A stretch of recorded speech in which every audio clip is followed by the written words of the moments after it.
বলে সুলাইমান আল কানুনী ৪৫ বছর পর্যন্ত উনি শাসন ক্ষমতায় ছিলেন। সুবহানাল্লাহ। সুলাইমান ইবনে কানুনী উনি বলেন, আমি আল্লাহর নবী সাল্লাল্লাহু আলাইহি ওয়াসাল্লামকে স্বপ্নের জগতে দেখলাম। বলে সুলাইমান আল কানুনী কেমন ব্যক্তি ছিলেন? সুলাইমান আল কানুনী আল্লাহ পাক রব্বুল আলামিনকে ভালোবাসতেন। শুধু তাই নয়, রাসূলকে মহব্বত করতেন, আল্লাহর হাবিবকে ভালোবাসতেন এবং আল্লাহ রব্বুল আলামিনকে সবচাইতে বেশি মহব্বত করতেন। এই সুলাইমান আল কানুনীর কথা বলে আলোচনা শেষ করছি। সুলাইমান আল কানুনী ৪৫ বছর পর্যন্ত উনি ইসলামিক শাসন ক্ষমতায় ছিলেন। সুলাইমান আল কানুনী রাসূল সাল্লাল্লাহু আলাইহি ওয়াসাল্লামকে স্বপ্নে দেখলেন। আল্লাহর নবী সাল্লাল্লাহু আলাইহি ওয়াসাল্লাম সুলাইমান আল কানুনীকে বললেন, ইস্তাম্বুলের মধ্যে সবচাইতে একটা বড় মসজিদ তুমি বানাইবা। সুবহানাল্লাহ বলেন। সুলাইমান আল কানুনী রাতের বেলায় স্বপ্ন দেখলেন। সকাল যখন হলো, এই রাজ্যের মধ্যে সবচাইতে বিজ্ঞ ইঞ্জিনিয়ারদেরকে ডাকা হলো। এর মধ্যে সবচাইতে বড় বিজ্ঞ যিনি ইঞ্জিনিয়ার, ওই ইঞ্জিনিয়ারকে সামনে ডাকা হলো। সামনে ডাকার পর ইঞ্জিনিয়ারকে বলা হলো, তুমি সবচাইতে বড় একটা মসজিদ বানাইবা। বলে ইস্তাম্বুলের মধ্যে সবচাইতে বড় মসজিদ হবে, কিয়ামত পর্যন্ত মসজিদটা দায়েম কায়েম থাকবে। এই করে আল্লাহ রাব্বুল আলামিনকে বেশি বেশি ডাকা হবে। সুবহানাল্লাহ বলেন। এবার সুলাইমান আল কানুনী কি যেন চিন্তা করে, তখন ওই ব্যক্তি বলতেছে, বাদশা কি চিন্তা করেন? আপনি মিহরাব কোথায় হবে সেটার চিন্তা করতেছেন, মিম্বার কোথায় হবে সেটার চিন্তা করতেছেন, মক্তবখানা কোথায় হবে সেটার চিন্তা করতেছেন, হাদিসের দর্স কোথা থেকে হবে সেটার চিন্তা করতেছেন, কোথায় ওযুখানা হবে সেটার চিন্তা করতেছেন। সুলাইমান আল কানুনী বলেন, বলে আমি এই জিনিসগুলো চিন্তা করতেছি, তুমি কিভাবে জানো? সুবহানাল্লাহ বলেন।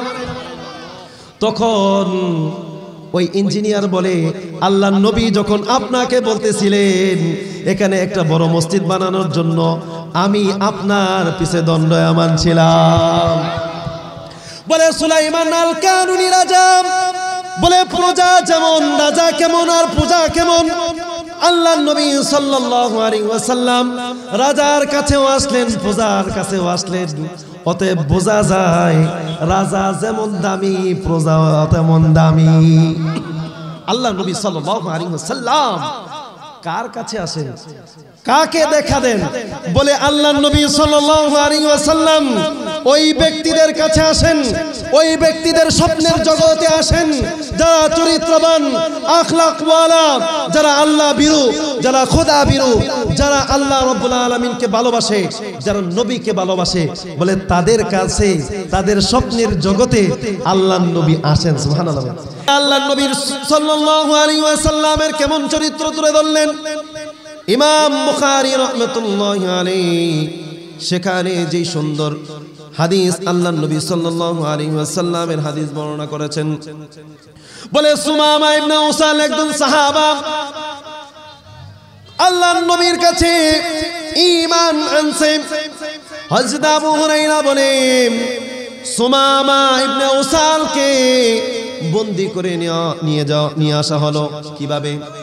আল্লাহর নবী সাল্লাল্লাহু আলাইহি ওয়াসাল্লাম, আল্লাহর নবী সাল্লাল্লাহু আলাইহি ওয়াসাল্লাম কিছু সংখ্যক ঘোড়সওয়ারি ব্যক্তিদেরকে কুফার মধ্যে পাঠালেন। কুফা থেকে সুমামা ইবনে উসালকে ধরে নিয়ে আসা হলো। বলে সুমামাকে ধরে নিয়ে আসা হলো। এরপরে সুমামাকে সাহাবায়ে কেরাম মসজিদুন নববীর খুঁটির সাথে সুমামাকে বেঁধে রাখা হলো। আল্লাহর নবী সাল্লাল্লাহু আলাইহি ওয়াসাল্লাম মসজিদে আসলেন। মসজিদে ঢোকার পরে খুঁটির মধ্যে সুমামা ইবনে উসালকে দেখলেন। সুমামা ইবনে উসালকে দেখে আল্লাহর নবী সাল্লাল্লাহু আলাইহি ওয়াসাল্লাম একটু আগ বেড়ে কাছে আসলেন। কাছে এসে জিজ্ঞাসা করলেন, সুমামা। আল্লাহর নবী সুমামাকে ডাক দিলেন, সুমামা তোমার কি অবস্থা, তোমার কি ধারণা? সুমামা ইবনে উসাল বলে, আমার ধারণা তো তুমি জানোই, আমার ধারণা সম্পর্কে তোমার জানার বোঝার তো বাকি নাই। বলে মুহাম্মদ, তখনও কিন্তু সুমামা ঈমান আনে নাই। বলে মুহাম্মদ, তোমার সামনে তিনটা রাস্তা, বলে তুমি যদি চাও আমাকে মারতে মেরে ফেলতে পারবা, কারণ হলো আমি তোমার সাহাবাদেরকে মেরে ফেলেছি, আমি তোমার সাহাবাদেরকে কতলে কিতাল করেছি। অতএব সুমামা, তুমি যদি চাও তাহলে আমাকে হত্যা করতে পারো। দ্বিতীয়ত কথা হলো, তুমি যদি সুমামা চাও, সুমামা তুমি যদি চাও, ওরে সুমামা তুমি যদি চাও আমাকে ছেড়ে দিতে, সেটাও তুমি পারো। আবার তৃতীয় আরেকটা স্টেপ আছে, সেটা হচ্ছে ওরে সুমামা তুমি যদি চাও টাকার বিনিময়ে আমাকে ছেড়ে দিবা, সেটাও তুমি করতে পারো। তিনটা পন্থার যে কোনো পন্থা তুমি নিতে পারো। আল্লাহর নবী সাল্লাল্লাহু আলাইহি ওয়াসাল্লাম কোনো উত্তর দিলেন না। তাকে বাধা রাখা অবস্থায় আল্লাহর নবী চলে গেলেন। এরপরের দিন যখন আল্লাহর নবী আবার মসজিদুন নববীতে আসলেন, একই জায়গায় সুমামাকে বাধা দেখলেন। আবার আল্লাহর নবী সুমামার কাছে আসলেন, এসে জিজ্ঞাসা করলেন, সুমামা কি অবস্থা তোমার, কি ধারণা তোমার?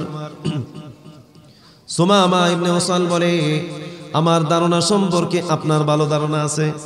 বলে প্রথম দিন যেই কথা সুমামা বলল, দ্বিতীয় দিন একই কথা বলল। প্রথম দিন যে কথা সুমামা বললেন, বলে দ্বিতীয় দিন একই কথা। আপনি আমাকে হত্যা করলে এটাও পারেন, কারণ আমি দোষী, আমি অপরাধী, আমি অপরাধ করেছি। আপনি যদি চান আমাকে মারতেও পারেন, আবার টাকার বিনিময়ে আমাকে মুক্তিপণে ছেড়েও দিতে পারেন। আবার আপনি যে পরিমাণ দ্বন্দ্বৌলত চান, সেই দ্বন্দ্বৌলত অনুযায়ী আমি আপনার কাছ থেকে মুক্তিপণ নিয়ে ছুটে যেতে পারি। যেই কোনো এক শর্তে আমাকে ছাড়তে পারে। সুমামাকে আল্লাহর নবী ছাড়লেন না, চলে গেলেন। এরপরে আল্লাহর নবী তৃতীয় দিন আবার আসলেন, এসে জিজ্ঞাসা করলেন, সুমামা তোমার কি অবস্থা, তোমার কি ধারণা? সুমামা বললেন, আমার দ্বিতীয় দিন যেই ধারণা ছিল, আমার আজকেও একই ধারণা। আল্লাহ নবী সাল্লাল্লাহু আলাইহি সাল্লাম বললেন সাহাবাদেরকে, সুমামাকে ছেড়ে দাও। সুবহানাল্লাহ বলেন, আওয়াজ করে সুবহানাল্লাহ বলেন। আল্লাহ নবী সাল্লাল্লাহু আলাইহি ওয়াসাল্লাম সুমামা ইবনে উসালকে ছেড়ে দিলেন। বলে সুমামা আল্লাহর নবীর আখলাক দেখে মসজিদুন নববী থেকে বের হয়েছেন। ঠিক মসজিদুন নববীর ধরে এক খেজুরের বাগানে সুমামা গেলেন। খেজুরের বাগানে গিয়ে কূপ থেকে পানি উঠাইলেন, এরপরে নিজে সুন্দর করে গোসল করলেন। সুবহানাল্লাহ বলেন। সুন্দর করে গোসল করে পুত পবিত্র হয়ে আবার নবী সাল্লাল্লাহু আলাইহি ওয়াসাল্লামের কাছে উপস্থিত হয়ে গেলেন। এবার আল্লাহর নবীর কাছে গিয়ে বলেন, ইয়া রাসূলুল্লাহ সাল্লাল্লাহু আলাইহি ওয়াসাল্লাম, শুনেন, আমি চাই আপনার কাছে বায়াত গ্রহণ করতে, ঈমান নিতে। বলেন না সুবহানাল্লাহ। বলে নবী আমাকে পড়ায়া দেন, আশহাদু আল্লা ইলাহা ইল্লাল্লাহু ওয়া আশহাদু আন্না মুহাম্মাদান আবদুহু ওয়া রাসূলুহু। বলে সুমামা ইবনে উসাল ইসলাম গ্রহণ করে ফেললেন। আল্লাহর নবীকে বললেন, ও নবী মুহাম্মদ, এই যে ইসলাম গ্রহণ করার পর আমার অবস্থা কেমন একটু শোনেন। যখন আমি ইসলাম গ্রহণ করি নাই, তখন আমি পৃথিবীর মধ্যে সবচাইতে নিকৃষ্ট মানুষটা আপনাকে ধারণা করতাম। বলেন নাউজুবিল্লাহ। আমি যখন বেঈমান ছিলাম, আমি যখন কাফের ছিলাম, আমি পৃথিবীর বুকে যদি কোনো মানুষকে নিকৃষ্ট মনে করে থাকি, আপনাকে সবচেয়ে বড় নিকৃষ্ট মনে করতাম। ইসলাম আনার পরে আমি পৃথিবীতে সবচেয়ে শ্রেষ্ঠ মহামানব আপনাকে মনে করছি। ও নবী মুহাম্মদ, সুমামা বলেন, আমি ইসলাম আনার আগে আমার ধারণা ছিল আপনার ধর্মটা সবচাইতে নিকৃষ্ট। নাউজুবিল্লাহ। আরো জোরে বলেন না নাউজুবিল্লাহ। ইসলাম আনার আগে আমি মনে করতাম আপনার ধর্মটা সবচাইতে নিকৃষ্ট। বুখারী শরীফের হাদিস, হযরত আবু হুরায়রার সনদের হাদিস, ইমাম বুখারী রাহমাতুল্লাহি আলাইহি বুখারী শরীফে লিখছেন। এরপরে সুমামা বলেন আমার ধারণা ছিল আপনার ধর্ম সবচাইতে নিকৃষ্ট, কিন্তু ইসলাম গ্রহণ করার পরে আমি দেখলাম আপনার ধর্মটাই পৃথিবীর মধ্যে সবচাইতে শ্রেষ্ঠ। এরপর সুমামা ইবনে উসাল বলেন বেঈমান থাকা অবস্থায়, কাফের থাকা অবস্থায় আমার ধারণা ছিল আপনার নগরীটা সবচাইতে নিকৃষ্ট। আপনি যেই নগরীতে বসবাস করেন ওই মক্কাকে আমি সবচাইতে বড় নিকৃষ্ট মনে করতাম, মদিনাকে নিকৃষ্ট মনে করতাম। কিন্তু ইসলাম গ্রহণ করার পর আমি মক্কা এবং মদিনাকে সবচাইতে উৎকৃষ্ট মনে করি। আওয়াজ দিয়ে সুবহানাল্লাহ বলেন। এই পৃথিবীর মধ্যে অরাজকতা, অনৈতিকতা, অশান্তি বিরাজমান ছিল। বলে এমন অবস্থা ছিল পৃথিবী এক নাজুকীয় পরিস্থিতিতে আল্লাহ রাব্বুল আলামিন এই পৃথিবীকে শান্তির জন্য, শান্তিময় করার লক্ষ্যে আল্লাহ তাআলা পৃথিবীতে প্রেরণ করলেন বিশ্বের মানবতার মুক্তির দূত নবী মুহাম্মদুর রাসূল সাল্লাল্লাহু আলাইহি ওয়াসাল্লামকে। কথা ঠিক নাকি বেটি? মুআজ্জাজ মুহতারাম, এই জন্য দ্ব্যর্থহীন ভাষায় বলতে চাই, এই পৃথিবীতে বিশ্বের মানবতার মুক্তির দূত হিসাবে যদি কাউকে আখ্যা দেওয়া হয়, যদি বলা হয় এই পৃথিবীকে, পৃথিবীর মধ্যে শান্তির জন্যে, শান্তির বার্তার জন্যে অগ্রদূত হিসেবে, শ্রেষ্ঠতর হিসেবে পৃথিবীতে কে ছিল? সকলেই আওয়াজ দিয়ে বলেন মহান নবী সাল্লাল্লাহু আলাইহি ওয়াসাল্লাম। এই জন্য মুআজ্জাজ মুহতারাম, বিশ্বকে শান্তিময় করার লক্ষ্যে আল্লাহর নবী সাল্লাল্লাহু আলাইহি ওয়াসাল্লামের অবদান, একেবারে আল্লাহর নবী সাল্লাল্লাহু আলাইহি ওয়াসাল্লাম যে অবদান রেখে গিয়েছেন, এই পরিমাণ অবদান পৃথিবীতে আর কেউ রাখতে পারেনি। কথা ঠিক কি? আল্লাহর নবী সাল্লাল্লাহু আলাইহি ওয়াসাল্লাম পৃথিবীতে যতদিন ছিলেন কোনদিন বৈষম্য আল্লাহর নবী সাল্লাল্লাহু আলাইহি ওয়াসাল্লাম দেখেন নাই। নবীর যুগে ইহুদি ছিল, নবীর যুগে নাসারা ছিল, খ্রিস্টান ছিল, ইহুদি নাসারা, কুফারে কুরাইশদের মধ্যে অনেক বেদুইন ছিল, মুনাফিক ছিল, কিন্তু আল্লাহর নবী কখনো কোনো পর্যায়ে কারোর জন্য বৈষম্য দেখায় নাই। কথা ঠিক কিনা? আল্লাহর নবী সাল্লাল্লাহু আলাইহি ওয়াসাল্লামের কাছে একজন স্বাধীন মানুষ যেমন দামি ছিল, ঠিক তদ্রূপ ভাবে একজন গোলামও আল্লাহর নবী সাল্লাল্লাহু আলাইহি ওয়াসাল্লামের কাছে এত দামি ছিল। চিৎকার করে সুবহানাল্লাহ।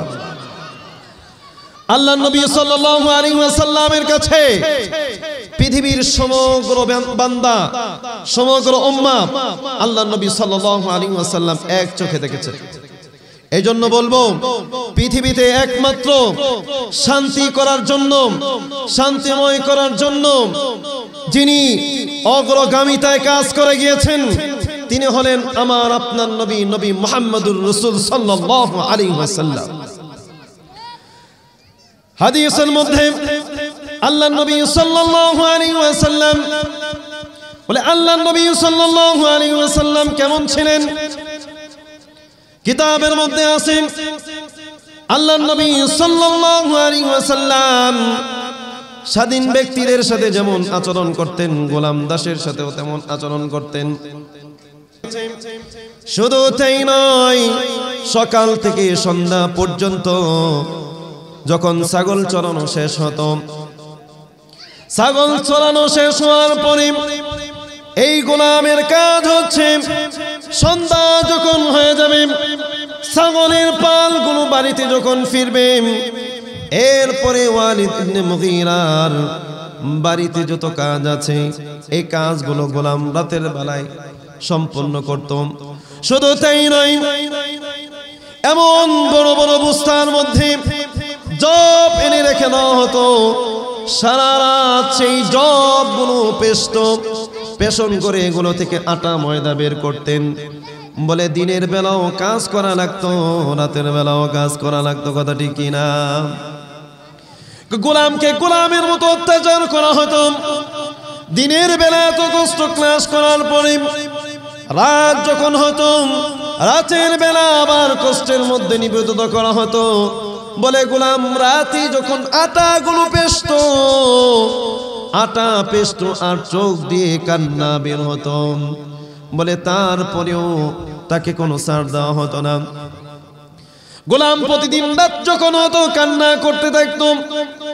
বিশ্বের মানবতার মুক্তির দূত আল্লাহর নবী সাল্লাল্লাহু আলাইহি ওয়াসাল্লাম রাতের অন্ধকারে কোনো একদিন রাতের অন্ধকারে ওয়ালিদ ইবনে মুগীরার বাড়ির নিকট দেয়া যায়, কথা দেয়া যায়, ওয়ালিদ ইবনে মুগীরার বাড়ির নিকট দেয়া যায়।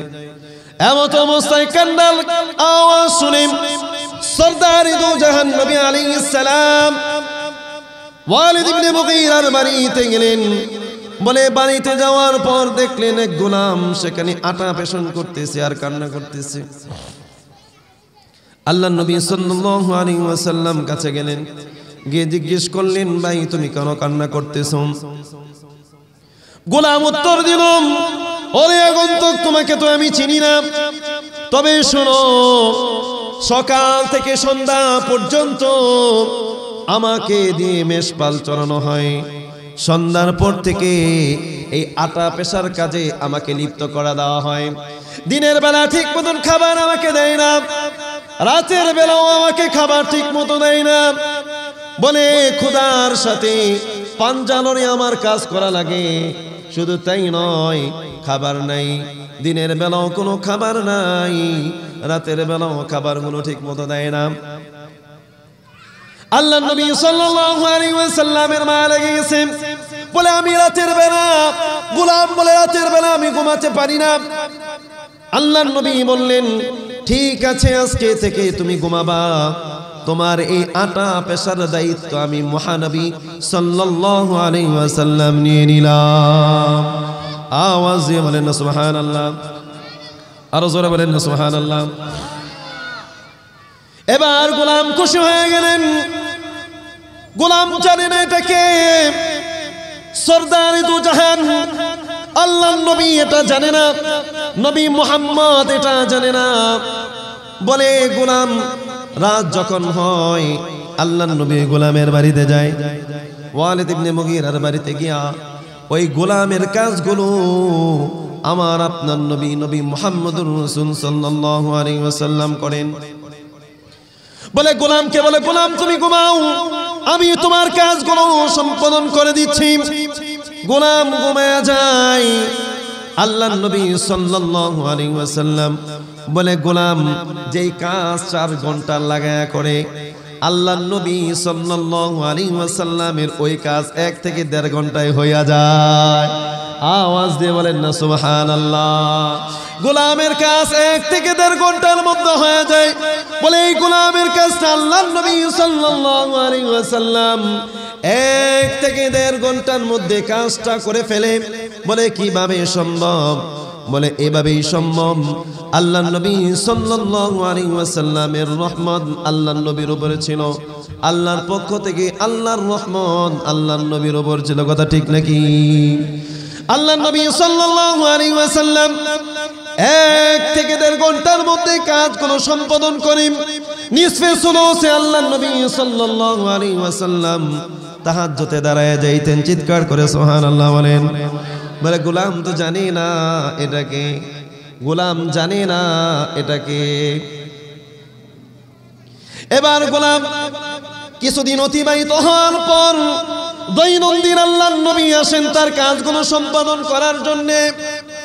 এবার গোলাম একদিন আল্লাহর নবীকে বলতেছে, ভাই তুমি কি জানো এই এলাকার মধ্যে একজন মাজনুন আছে, একজন জাদুকর আছে, একজন গণক আছে। আমার মুনিব ওয়ালিদ ইবনে মুগীরা আমাকে বলছে ওই গণকের কাছে বিরতে না নিষেধ করেছে, তার কাছে যাওয়ার জন্য, তার কাছে না যাওয়ার জন্য বলেছে। শুধু তাই নয়, যে ব্যক্তি তার কাছে যায় তার জাদুর মধ্যে পড়ে এসে তার ধর্ম ত্যাগ করে ফেলে। ওয়ালিদ ইবনে মুগীরার এই গোলাম তো জানে না এই ব্যক্তিকে। এবার গোলামকে আল্লাহর নবী জিজ্ঞাসা করলেন, ওই গণকের নামটা কি, ওই জাদুকরের নামটা কি? বলে ওই জাদুকরের নাম নাকি মুহাম্মদ। আমি শুনেছি ওই জাদুকরের নাম মুহাম্মদ। আল্লাহ বলেন, ওয়ামা হুয়া বিকাউলি শাইর قليلا ما تؤمنون ولا بقول كاهن قليلا ما تذكرون। আল্লাহর নবী জাদুকর নয়, আল্লাহর নবী গণক না। কথা ঠিক নাকি বেঠিক? আল্লাহর নবী জাদুকর হতে পারে না, আল্লাহর নবী গণক হতে পারে না। বলেন না সুবহানাল্লাহ। এই কথা বলার পর আল্লাহর নবী গোলামকে জানাইল, গোলাম তুমি কি ওই লোককে দেখছনি? কয় না, ওই লোককে কোনোদিন দেখি নাই। বলে ওই লোকের সাক্ষাতে কখনো গেছনি? কয় না, না ওই লোকের সাক্ষাৎও কখনো যাই নাই। এবার আল্লাহর নবী সাল্লাল্লাহু আলাইহি ওয়াসাল্লাম নিজের পরিচয়কে তুলে ধরে বলেন, আমি হইলাম ওই লোকটা মুহাম্মদ। এবার গোলাম চিৎকার করে বলে, হ্যাঁ আপনি মুহাম্মদ হতে পারেন। আপনার মধ্যে যে বৈশিষ্ট্য আমি দেখলাম, মানুষের কল্যাণকামিতা আপনার মধ্যে যেমনটা দেখলাম, অতএব আপনি ছাড়া আর কেউ নবী হতে পারে না। অতএব আমি আপনার উপর ঈমান আনলাম। আশহাদু আল্লা ইলাহা ইল্লাল্লাহু ওয়া আশহাদু আন্না মুহাম্মাদান আবদুহু ওয়া রাসূলুহু। আল্লাহর নবীর উপর গোলাম ঈমান এনে ফেলল। বলে আমি সাক্ষ্য দিতেছি আল্লাহ ছাড়া কোনো ইলাহ নাই, আপনি মুহাম্মদুর রাসূল সাল্লাল্লাহু আলাইহি ওয়াসাল্লাম। আমি এই কথার সাক্ষ্য আরো দিতেছি যে আপনি মুহাম্মদুর রাসূল সাল্লাল্লাহু আলাইহি ওয়াসাল্লাম। একজন গোলাম আল্লাহর নবীর উপর ঈমান আনছে। বলে কেন? বলে কারণ একটাই, আল্লাহর নবীর চরিত্র, আল্লাহর নবীর আখলাকিয়াত। এই চরিত্রে মুগ্ধ হয়ে একজন গোলাম বুঝতে পেরেছে যে আল্লাহর নবী এটা হবে, কারণ ওনার মধ্যে যে চরিত্র আমি দেখেছি, ওনার মধ্যে যে বৈশিষ্ট্য আমি দেখেছি, ওনার যে আখলাক আমি দেখলাম, অতএব উনি নবী হবেন, আর কেউ নবী হতে পারেন না। অতএব উনি আখিরে নবী হবেন, কারণ ওনার মধ্যে বৈশিষ্ট্য দেখেছি, ওনার মধ্যে যে চরিত্র আমি দেখলাম, একজন নবীর চরিত্রই এটা হতে পারে। অতএব সাথে সাথে গোলাম ঈমান এনে ফেলেছে। সুবহানাল্লাহ। আমি আপনাদেরকে বোঝাতে চাচ্ছি এটা যে আল্লাহর নবী কখনো বৈষম্য দেখেন নাই। কে গোলাম, কে দাস, কে স্বাধীন, কে ধনী, কে গরিব, আল্লাহর নবী কখনো এটা দেখেন নাই। বলে আল্লাহর নবীর কাছে সকলেই সমান ছিল। চিৎকার করে সুবহানাল্লাহ। একজন দরিদ্র থেকে নিয়ে, ধনী থেকে নিয়ে, মধ্য শ্রেণীর ব্যক্তি থেকে নিয়ে, বৃদ্ধ বাবা থেকে নিয়ে সবাই আল্লাহর নবী সাল্লাল্লাহু আলাইহি ওয়াসাল্লামের কাছে সম অধিকার ছিল। কথা ঠিক রাখে বেটি? আল্লাহর নবী বৈষম্য করে নাই। সুবহানাল্লাহ বলেন। আল্লাহর নবী কি করে নাই? আওয়াজ দিয়ে বলেন, আল্লাহর নবী কি করে নাই? আল্লাহর নবী বৈষম্য করে নাই। আল্লাহর নবী সব সময় বৈষম্যের বিরোধে ছিলেন। কথা ঠিক কিনা? আওয়াজ দিয়ে বলেন না, কথা ঠিক কিনা? এই জন্য মুআজ্জাজ মুহতারাম, আমার আপনার চলাফেরার ক্ষেত্রে ধনী গরিবকে ভেদাভেদ করা যাবে না। সবার সাথে নৈতিকভাবে উত্তম চরিত্রের সাথে চলাফেরা করতে হবে। কথা ঠিক নাকি বেঠিক? এখানেই শেষ নয়, এখানেই সমাপ্তি নয়। আল্লাহর নবী সাল্লাল্লাহু আলাইহি ওয়াসাল্লামের চরিত্র, আল্লাহর নবীর বৈশিষ্ট্য সম্পর্কে আলোচনা করলে ঘন্টার পরে ঘন্টা, দিনের পর দিন, রাতের পরে রাত অতিবাহিত হবে, কিন্তু আল্লাহর নবীর চরিত্র বলা শেষ হবে না। কথা ঠিক কিনা? আছেন আমাদের প্রধান বক্তা উপস্থিত আছেন, উনি আপনাদেরকে আজকে শোনাবেন আল্লাহর নবীর বৈশিষ্ট্য, আল্লাহর নবী সাল্লাল্লাহু আলাইহি ওয়াসাল্লামের গুণকীর্তন উনি আপনাদেরকে শোনাবেন। আপনারা থাকবেন, সকলেই মজমায় থাকবেন, শুনতে পারবেন ওনার মধু মাখা কণ্ঠে বিস্তারিত আলোচনা আপনারা শুনবেন। এই জন্য মুআজ্জাজ মুহতারাম বলবো, আল্লাহর নবী সাল্লাল্লাহু আলাইহি ওয়াসাল্লাম শুধু এই চরিত্র মাধুর্য নিয়ে আলোচনা করলে আজকের যেই সময় আমাকে দেওয়া হয়েছে এরপরে ঘন্টার পর ঘন্টা এভাবে চলে যাবে, নবীর চরিত্র বলে শেষ করা যাবে না, কথা ঠিক কিনা? আল্লাহ নবী বিশ্বের মানবতার মুক্তির দূত ছিলেন, কল্যাণকামী তার কাজ নবী করেছেন, মানুষের মধ্যে কোনো বৈষম্য রাখে নাই, বলে সবাইকে আল্লাহ নবী সমানভাবে দেখছেন। চিৎকার করে সুবহানাল্লাহ বলেন, আর জোরে জোরে বলেন না সুবহানাল্লাহ। এই জন্য বলি আল্লাহ নবী সাল্লাল্লাহু আলাইহি ওয়াসাল্লামের আখলাক, নবীর চরিত্র কেমন, মধুমাখা চরিত্র। আরে আমরা তো কোনো দাবি দেওয়া ছাড়া, আমরা আল্লাহর কাছে প্রার্থনা ছাড়াই তো আল্লাহর নবীর উম্মত হয়ে গেছে। সুবহানাল্লাহ বলেন। আমাদের এই উম্মাত কল্যাণকামী। আল্লাহর নবী সাল্লাল্লাহু আলাইহি ওয়াসাল্লাম এক হাদিসের মধ্যে জানাইছেন, পৃথিবীতে আল্লাহ যত মুমিন মুমিনা যত মানুষকে আল্লাহ পৃথিবীর বুকে পাঠাইছেন, এই সাত তবক জমিনের উপরে আসমানের নিচে আল্লাহর নবী সাল্লাল্লাহু আলাইহি ওয়াসাল্লাম জানান আল্লাহ যত মানুষকে প্রেরণ করেছেন, যত নবীর উম্মতকে প্রেরণ করেছেন, যত নবীকে প্রেরণ করেছেন, বলে সবচাইতে আল্লাহ আল্লাহর নবীকে শ্রেষ্ঠত্ব দান করেছেন। চিৎকার করে সুবহানাল্লাহ বলেন। শুধু তাই নয়, আল্লাহর নবী সাল্লাল্লাহু আলাইহি ওয়াসাল্লাম যেমন উৎকৃষ্ট, আল্লাহ আল্লাহর নবীর উম্মতকেও এত উৎকৃষ্ট বানায় দিয়েছেন।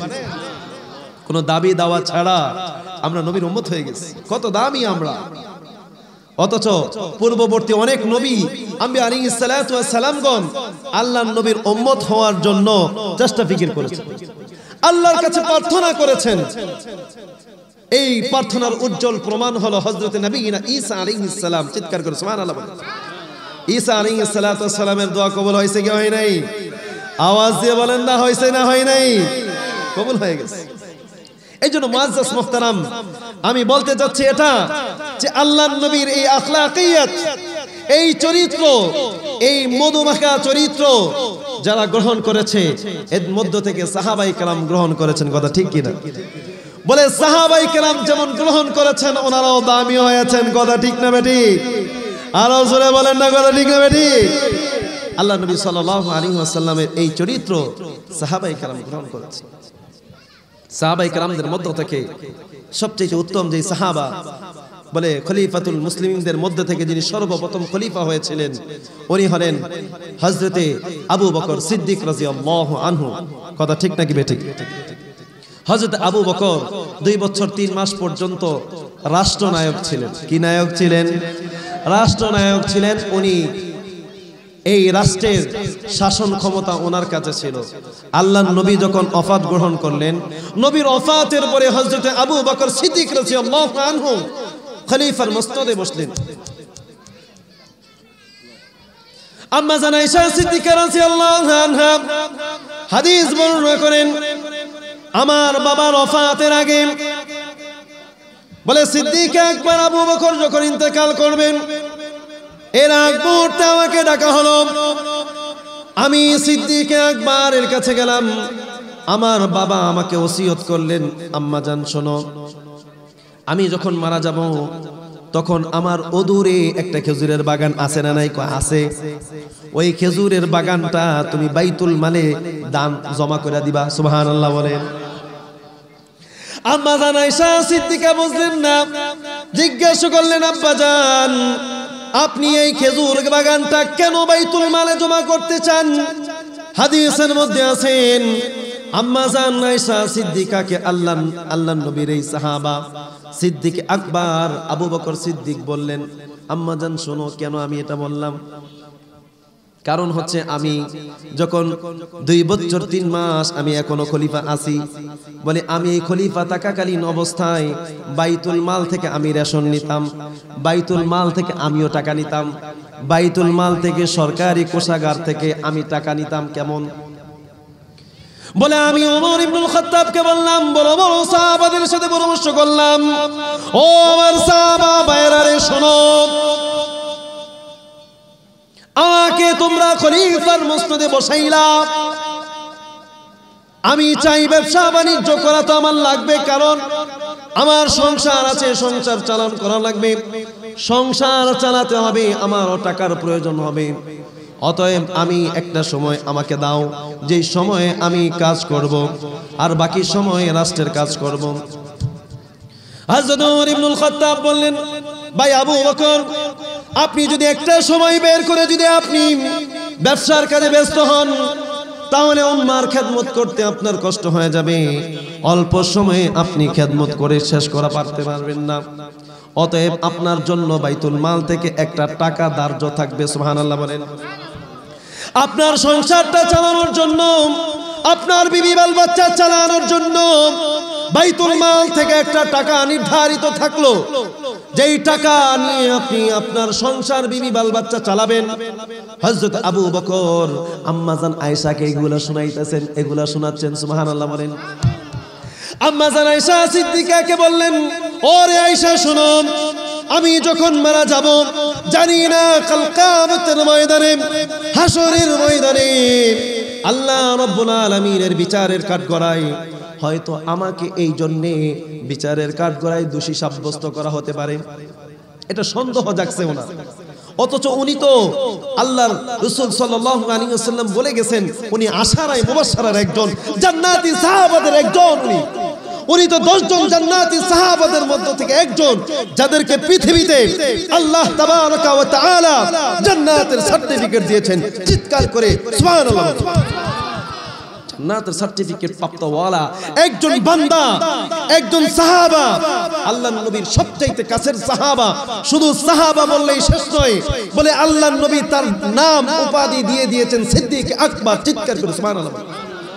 এমন একজন কল্যাণকামী সাহাবা, ওনার আশঙ্কা ভয় হচ্ছে হাসরের ময়দানে যদি এই কাজের জন্য আমি আল্লাহর কাছে দণ্ডপ্রাপ্ত হয়ে যাই, আল্লাহর বিচারের কাঠগড়ায় যদি দোষী হয়ে যাই, এই ভয়ে সিদ্দিক আকবর আবু বকর বললেন, এই জন্য আমি চাই আমার ওই খেজুর বাগানটা বাইতুল মালে জমা করে দাও। বলে সন্দেহ জাগছে, শুধু সন্দেহ, যদি এই জন্যে বিচারের কাঠগড়ায় আমাকে দাঁড় করানো হয়ে যায়, এই ভয়ে আল্লাহ নবী সাল্লাল্লাহু আলাইহি ওয়াসাল্লামের এই সাহাবা বললেন, এই খেজুরের বাগানটা দিয়ে দাও, যাতে করে এর বিনিময়ে আমি আল্লাহর কাছে দাঁড়িয়ে বলতে পারি, আল্লাহ, বাইতুল মাল থেকে যে পরিমাণ টাকা আমি 2 বছর 3 মাসে নিলাম, এই পরিমাণ টাকা, এর চাইতে বেশি টাকার মূল্যের একটা বাগান তো আমি বাইতুল মালে দিয়ে আসলাম। সুবহানাল্লাহ বলেন। আরো জোরে জোরে সুবহানাল্লাহ বলেন না। বলে কেমন আখলাকিয়াত সাহাবাদের মধ্যে ছিল, কেমন চরিত্র সাহাবাদের মধ্যে ছিল। এই চরিত্র আখলাকিয়াত কার থেকে পেয়েছে? আওয়াজ দিয়ে বলেন, কার থেকে পেয়েছে? নবী মুহাম্মদুর রাসূল সাল্লাল্লাহু আলাইহি ওয়াসাল্লামের কাছ থেকে পেয়েছে। এই জন্য আল্লাহ পাক রব্বুল আলামিন তো আয়াতের মধ্যেও জানাই দিয়েছেন, ওমা আরসালনাকা ইল্লা রাহমাতাল লিল আলামিন। আরে বিশ্ব মানবতার মুক্তির দূত হিসেবে আখ্যা যদি দিতে চাও, তাহলে বিশ্বের মানবতার মুক্তির দূত হিসেবে সরদারে দু জাহান নবী আলাইহিস সালাতু ওয়াস সালামকে দিয়ে দাও। সুবহানাল্লাহ। আপনারা মানতে রাজি আছেন না নাই? আল্লাহর নবী বিশ্বের মানবতার মুক্তির দূত, এটা মানতে রাজি আছেন না নাই? আল্লাহ নবী সাল্লাল্লাহু আলাইহি ওয়াসাল্লামকে যখন দুনিয়াতে পাঠাবেন আল্লাহ, এর আগের অবস্থা শুনেন। সমাজের মধ্যে এমন অবস্থা ছিল, চুরি, ডাকাতি, রাহাজানি, জেনা, এই সকল কাজ সবচাইতে বেশি বেড়ে গিয়েছে। সবচাইতে মন্দ মন্দ কাজগুলো আইয়ামে জাহিলি যুগে হচ্ছিল।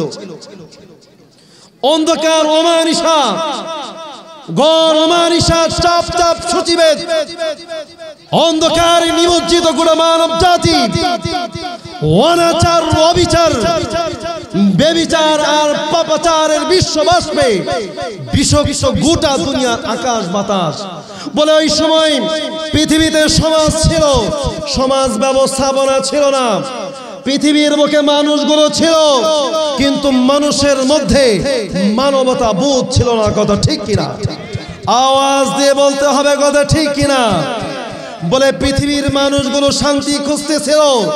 কোথায় গেলে বিন্দু পরিমাণ শান্তি পাওয়া যাবে, কোথায় গেলে নিজেকে শান্তির স্থানে রাখা যাবে, কোথায় গেলে মানুষ তাদের নিজেকে নিরাপত্তার সাথে রাখতে পারবে, একজন মা তার সতীত্ব কিভাবে বজায় রাখতে পারবে, একজন ধনওয়ালা তার টাকাকে কিভাবে কুক্ষিগত করতে রাখবে, একজন মানুষ তার নিজের শরীরের অবস্থান ঠিক অবস্থায় রাখতে পারবে, এই জন্য সবাই শান্তি খুঁজতেছিলেন। সুবহানাল্লাহ।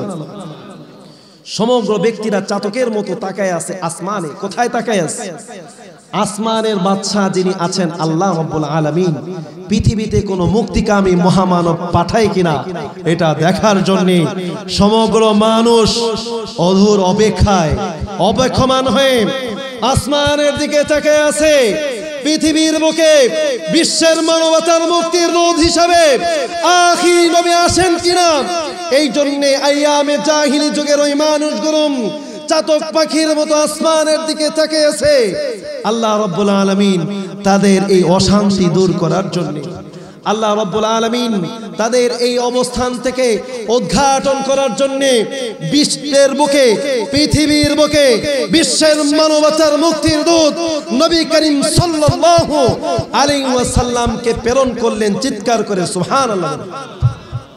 আল্লাহ নবী সাল্লাল্লাহু আলাইহি ওয়াসাল্লাম পৃথিবীতে আসলেন। এই জন্য মুআজ্জাজ মুহতারাম বলতে চাই, যখন জাহিলি যুগ ছিল তখন মানুষ রাসূল সাল্লাল্লাহু আলাইহি ওয়াসাল্লামের আশায় ছিলেন। রাসূল আসছেন, রাসূল সাল্লাল্লাহু আলাইহি ওয়াসাল্লাম এসে মানুষের মধ্যে মুক্তিকামিতা দান করেছেন।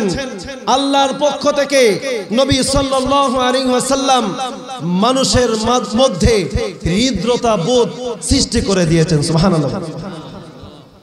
এই চরিত্র আখলাক সাহাবায়ে কেরাম রাসূল থেকে শিখছেন।